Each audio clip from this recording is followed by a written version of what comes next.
শুরু এসআইআর শুনানি। 32 লক্ষ আনম্যাপের জন্য ধাপে ধাপে শুনানি হবে।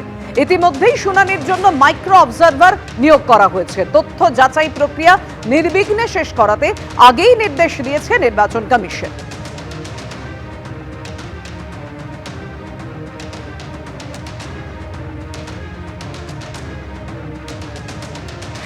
আর এই নিয়ে তৃণমূলের প্রতিক্রিয়া, গোটাটা জুড়েই আতঙ্কের পরিবেশ এতটাই ভয় জাগানো যে লোকে বলছে সোজা নেই তো ইসিআই আ জায়গা। কটাক্ষ করেছেন জয়প্রকাশ মজুমদার, তৃণমূলের রাজ্য সহসভাপতি। কাদের কখন ডাকবে, কত দূরে ডাকবে, চিঠি পৌঁছবে কিনা, কি ডকুমেন্ট নিয়ে আসবে, সমস্তটাই একটা আতঙ্কের পরিবেশ। একজন আত্মহত্যা, একজন মারা গেছে, আবার আপনারা শুনেছেন 2 ছেলেকে তাদের নোটিশ পাঠানো হয়েছিল, সেই চিন্তায় হার্ট অ্যাটাক হয়ে মারা গেছেন। এই মৃত্যু মিছিল চলছে এবং সবথেকে বড় কথা, সারা ভারতবর্ষে রসিকতা শুরু হয়েছে যে মা ছেলেকে ঘুম পাড়াচ্ছে। সেই যে বিখ্যাত সিনেমার ডায়লগ সোজা নেই তো গব্বর আ জায়গা, এখন বলছে সোজা নেই তো ইসিআই আ জায়গা, ইলেকশন কমিশন আ জায়গা। অনেকে আবার খারাপভাবে ইলেকশন কমিশনের চিফ যিনি মুখ্য নির্বাচন আধিকারিকের নাম করে বলছে যে ও এসে যাবে, ঘুমিয়ে পড় বাবা। এই রকম কিন্তু আমরা কোনোদিন চাইনি যে ইলেকশন কমিশন সাধারণ মানুষের কাছে ত্রাস হয়ে উঠবে। বাংলাদেশে পরপর হিন্দু নিধন, প্রতিবাদে ফের বাংলাদেশের ডেপুটি হাই কমিশন অভিযানে হিন্দুত্ববাদী সংগঠন। পুলিশের সঙ্গে সংঘাতের পথে না হেঁটে শিয়ালদা থেকে মিছিল করে বেগবাগানি ব্যারিকেডের সামনে অবস্থান করলেন তারা। ডেপুটি হাই কমিশনে গিয়ে ডেপুটেশনও দেন।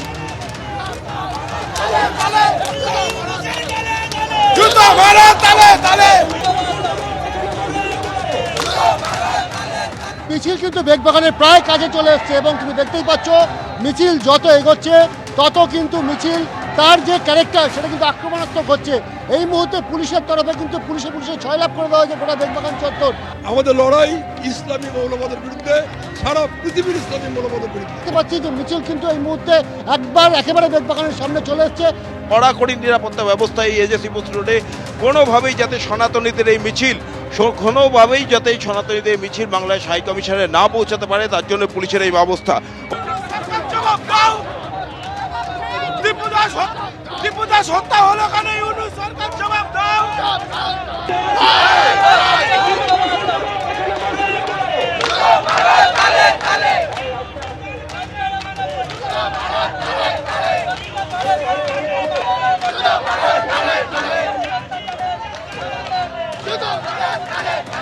বন্ধু, আমরা বলছি আপনারা এমন কিছু করবেন না যে কারণে পুলিশকে বিড়ম্বনায় পড়তে হয়। আমাদের লড়াই পুলিশের বিরুদ্ধে নয়, বলছি আমাদের লড়াই পুলিশের বিরুদ্ধে নয়। আন্দোলনকারীদের মধ্যে 3 জন প্রতিনিধিকে অনুমতি দেওয়া হয়েছে বাংলাদেশ হাই কমিশনে যাওয়ার জন্য। তারা যাচ্ছেন এবং তাদের যে বক্তব্য আছে, যে ক্ষোভ নিয়ে আজকে কার্যত তারা এসেছেন যে বাংলাদেশে সেই দেশের যারা সংখ্যালঘু তাদের ওপর অত্যাচার হচ্ছে, তাদেরকে হত্যা করা হচ্ছে, তারই প্রতিবাদে তারা বাংলাদেশ হাই কমিশনের এই অভিযানে ডাক দিয়েছেন। ওখানে দীপু দাসকে যে পুলিশ অফিসাররা আশ্রয় না দিয়ে উন্মত্ত জনতার হাতে ছেড়ে দিয়েছে, তাদের বিরুদ্ধে ব্যবস্থা গ্রহণ। দীপু দাসের হত্যার সঙ্গে যারা যুক্ত প্রত্যক্ষ বা পরোক্ষভাবে তাদের সবার দৃষ্টান্তমূলক শাস্তি চাই। 3 নম্বর পয়েন্ট হচ্ছে অকারণে গুজব ছড়িয়ে বদনাম করা হয়েছে এইসব বলে যেন আর কাউকে এইরকম হিংসার মুখে ঠেলে দেওয়া না হয়, তার জন্য ব্যবস্থা গ্রহণ। বন্ধ অনেকবার কথা হয়, নাও হতে পারে। এই মুহূর্তের একটি গুরুত্বপূর্ণ খবরে নজর রাখবো। দত্তাবাদ কাণ্ডে বিডিওর আগাম জামিন বাতিল হতেই সক্রিয় পুলিশ। রাজগঞ্জের বিডিও প্রশান্ত বর্মনের বিরুদ্ধে গ্রেফতারি পরোয়ানার আবেদন। বিধাননগর আদালতে গ্রেফতারি পরোয়ানার আবেদন করল বিধাননগর কমিশনারেট। বিডিও প্রশান্ত বর্মনী কিংপিন, আদালতে দাবি সরকারি আইনজীবীর। আরো বিস্তারিত তথ্য আমাদেরকে জানাবেন আমাদের প্রতিনিধি ময়ূক চক্রবর্তী। জানাও ময়ূক, কি হলো আদালতে? দেখো, আজকে বিধাননগর কমিশনারেটের তরফ থেকে বিধাননগর মহকুমা আদালতে দত্তাবাদে স্বর্ণ ব্যবসায়ী খুনের ঘটনায় মূল অভিযুক্ত, যেমনটা পুলিশ আধিকারিকরা বারবার দাবি করছেন, সেই প্রশান্ত বর্মনের অ্যারেস্ট ওয়ারেন্ট বা গ্রেফতারি পরোয়ানার জন্য আবেদন জানানো হলো এবং সেই গ্রেফতারি পরোয়ানার আবেদন জানাতে গিয়ে পুলিশের তরফ থেকে যিনি স্পেশাল পিপি ছিলেন তিনি যেটা দাবি করেছেন যে পুলিশ আধিকারিকরা মনে করছেন যে ভিন রাজ্যে পালিয়ে গিয়েছেন এই মূল অভিযুক্ত প্রশান্ত বর্মন এবং তিনি এই ঘটনার কিংপিন মূল অভিযুক্ত।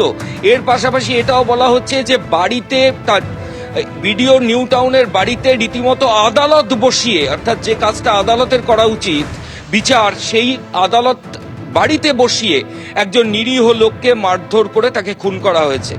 তাকে হেফাজতে নিয়ে জিজ্ঞাসাবাদ করা প্রয়োজন রয়েছে, কাস্টাডিয়াল ইন্টারোগেশন প্রয়োজন রয়েছে, এমনটাই কিন্তু স্পেশাল পিপি তিনি ম্যাজিস্ট্রেটের কাছে বিধাননগরের এসিজেএম এ তিনি একটু আগে সাবমিশন করেছেন।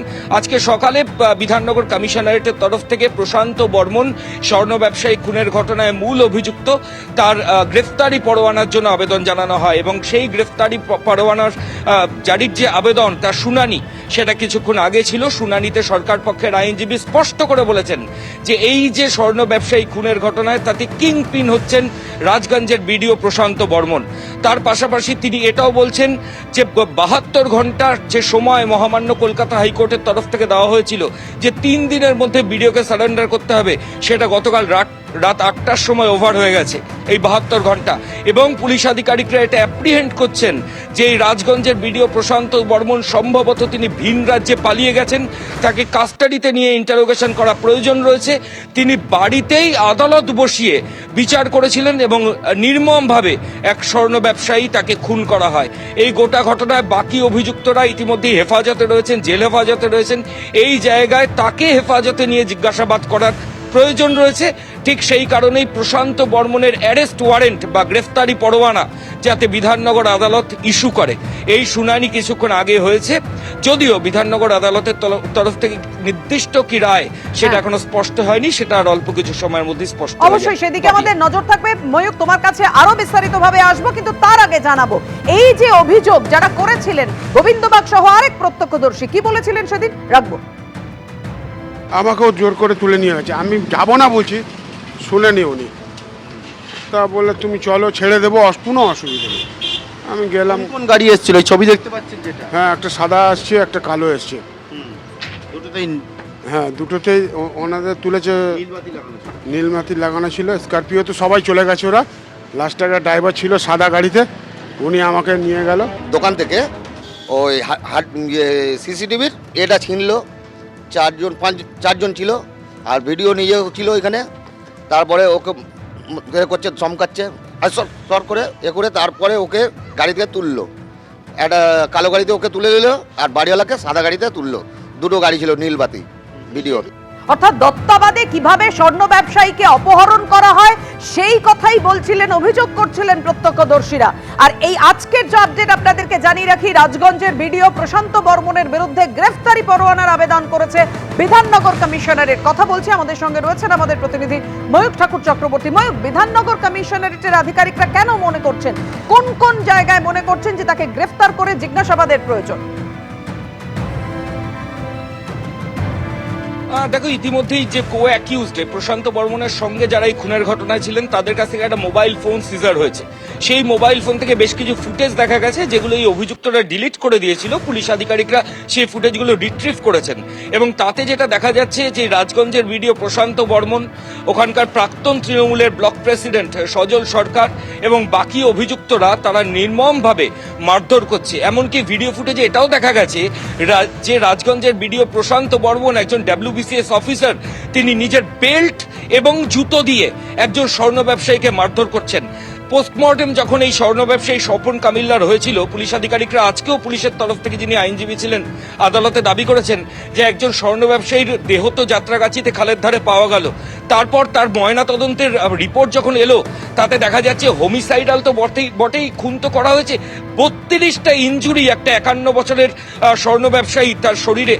অর্থাৎ কতটা নিষ্ঠুরভাবে মারধর করলে একজনের শরীরে 32টা ভিজিবল ইনজুরি মার্ক হয়। এটা থেকেই পুলিশ আধিকারিকরা বারবার আদালতের কাছে বলছেন যে প্রশান্ত বর্মন এই খুনের ঘটনায় সরাসরি যুক্ত, তিনি ঘটনাস্থলে ছিলেন। তার আগাম জামিন যাতে খারিজ হয় সেটা হাইকোর্ট সেই আবেদনে সাড়া দিয়েছে। এখন পুলিশ আধিকারিকরা গ্রেফতারি পরোয়ানার জন্য আবেদন করেছেন। দেখা যাক আর কিছুক্ষণের মধ্যেই সেই রায় সামনে চলে আসবে। নজর থাকবে আমাদের সেদিকে। ধন্যবাদ তোমাকে এই মুহূর্তে ময়ূর। বিডিও প্রশান্ত বর্মন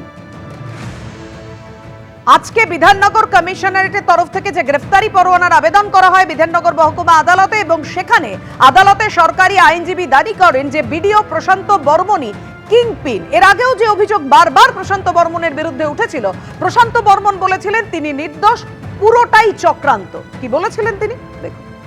আমি আগেও বলেছি এটা ষড়যন্ত্র চলছে, চক্রান্ত চলছে। তার সাথে সাথে একটা কথা বলি, এই প্রশান্ত বর্মন পাবলিক সার্ভিস কমিশনের ইতিহাসে আমি প্রথম রাজবংশী ক্যান্ডিডেট যেখানে সর্বপ্রথম হয়েছিলাম। সেই প্রথম হওয়ার পর থেকেই ষড়যন্ত্রকারীরা আমার পিছনে লেগেছিল।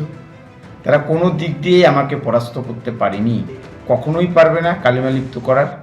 কারণ আমি সৎ, আমি এটা নিজেকে গভীরভাবে গর্বের সহিত বলতে পারি। যারা প্রশান্ত বর্মনকে কালিমালিপ্ত করার চেষ্টা করছে আস্তে আস্তে বাইরে বেরোচ্ছে, এরকম করে আরো বেরোবে। ষড়যন্ত্রকারীরা এখন সেই টিআরপির অংশীদার হতে যাচ্ছে। 2026 বিধানসভা ভোটের আগে তৃণমূলে যোগ অভিনেত্রী পার্নো মিত্রর। তৃণমূল ভবনে মন্ত্রী চন্দ্রিমা ভট্টাচার্য, জয়প্রকাশ মজুমদারের হাত থেকে দলীয় পতাকা গ্রহণ করলেন তিনি। 2019 বিজেপিতে যোগদান করেছিলেন পার্নো। 2021 বিজেপির প্রার্থী হয়ে বড়নগরে লড়েছিলেন পার্নো মিত্র। আর সেই সময় তৃণমূল কংগ্রেসের হয়ে তার বিরুদ্ধে ভোটে লড়েছিলেন তাপস রায়। আর সেই ভোটে তৃণমূলের কাছে পরাজিত হয়েছিলেন অভিনেত্রী পার্নো মিত্র। 2021 বিধানসভা নির্বাচনে পরাজয়ের পর সক্রিয় রাজনীতিতে তাকে আর দেখা যায়নি। 2026 বিধানসভা ভোটের আগে ফুল বদল করলেন তিনি।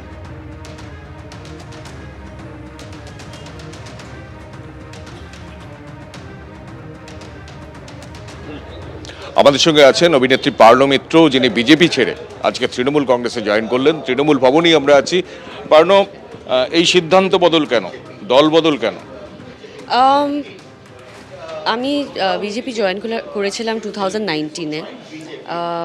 2021-এ নির্বাচনেও দাঁড়িয়েছিলাম, এবং তারপরে থেকে সময় যত এগিয়েছে তখন মনে হয়েছে যে আমি তো মানুষের জন্য কাজ করব বলেই পলিটিক্সে এসেছিলাম। আমার মনে হয় না সেই সুযোগটা আমি পেয়েছি। তো আজকে আমার দাঁড়িয়ে এটাই মনে হচ্ছে যে দিদিকে মানুষ এত ভালোবাসেন। আমাদের মাননীয় মুখ্যমন্ত্রী মমতা বন্দ্যোপাধ্যায় বাংলার উন্নয়নের জন্য এত কাজ করছেন, মেয়েদের জন্য স্পেশালি এত কাজ করছেন। ওনার এতগুলো প্রোগ্রামস আছে ফর উইমেন এম্পাওয়ারমেন্ট, এবং সেটার জন্য আমার মনে হয়েছে যে ওনার সাথে হাত মিলিয়ে ওনার পাশে দাঁড়িয়ে যদি আমি কাজ করতে পারি, I am going to be, I mean that is something that I would like to do. কিন্তু 2019-এ এই ভাবনাটা হলো না কেন? যে মমতা বন্দ্যোপাধ্যায় তখনও তো মুখ্যমন্ত্রী, যে মমতা বন্দ্যোপাধ্যায়ের কাছে গেলে কাজ করার সুযোগ ছিল। তখন ওই তো সব কিছু তো সময় মতন হয় না।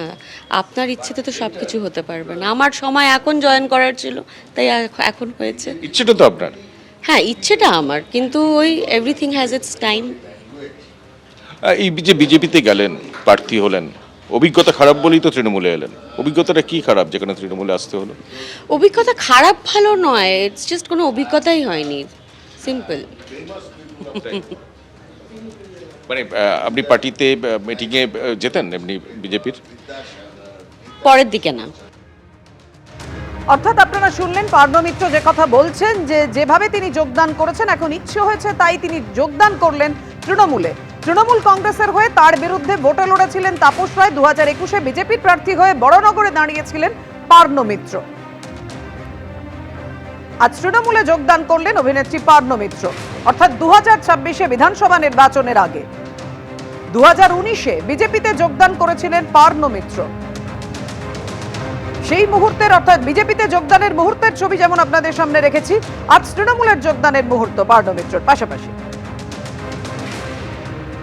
পার্নো মিত্র তৃণমূলের যোগদানকে কটাক্ষ করেছেন তাপস রায়। কি বলেছেন তিনি দেখুন। একটা হচ্ছে একটি রাজনৈতিক দল, সেটা বোধহয় আলটিমেটলি অভিনেত্রী সঙ্গে পরিণত হতে চলেছে, এক। আর দুই হচ্ছে যে আবার কপাল পুড়লো। তার কারণ হচ্ছে নির্বাচনের আগে যোগদান যখন করছে তখন নিশ্চয়ই কোনো একটা আসন যদি তাকে দেয়, বলে পরে একটা ডেডিকেটেড রাজনৈতিক কর্মী, তৃণমূল কর্মী, তার কপাল পুড়লো। এইভাবেই ভরে যাবে আর কি নায়ক নায়িকাতে, মানে যারা আগামী দিনে বা এখনই হয়তো কোনো কাজকর্ম পাচ্ছে না সিরিয়ালে বা ফিল্মে, তারাই হয়তো এই রাজনৈতিক দল বা শাসক দলের জায়গা করে নিতে চাইছে। ওকে হয়তো শিখিয়ে দিয়েছে, সেই কথাগুলোই হয়তো বলছে। আমি সেসব নিয়ে কিছু বলছি না। তো নিশ্চয়ই আরজিকর মেয়েদের জন্য এত তামান্না বা সন্দেশখালী বা আমাদের এই শামশেরগঞ্জ ধুলিয়ানের মা বোনেদের যে ক্রন্দন কান্নান নিশ্চয়ই ওকে স্পর্শ করেছে, করেনি বললে তো হবে না। সকাল হলে খবরের কাগজ খুলতে ভয় পাই, আবার না কোনো নারী নির্যাতনের খবর বা অত্যাচারের খবর চোখে আসে, আর এইসবের জন্য আমাদের লজ্জা হয়। রাজ্যের নারী নিরাপত্তা নিয়ে এবার উদ্বেগ প্রকাশ করলেন খোদ মৎস্যমন্ত্রী। পূর্ব মেদিনীপুরের রামনগরে নন্দিনী মেলার উদ্বোধনে এমনই মন্তব্য করেছেন মন্ত্রী বিপ্লব রায় চৌধুরী।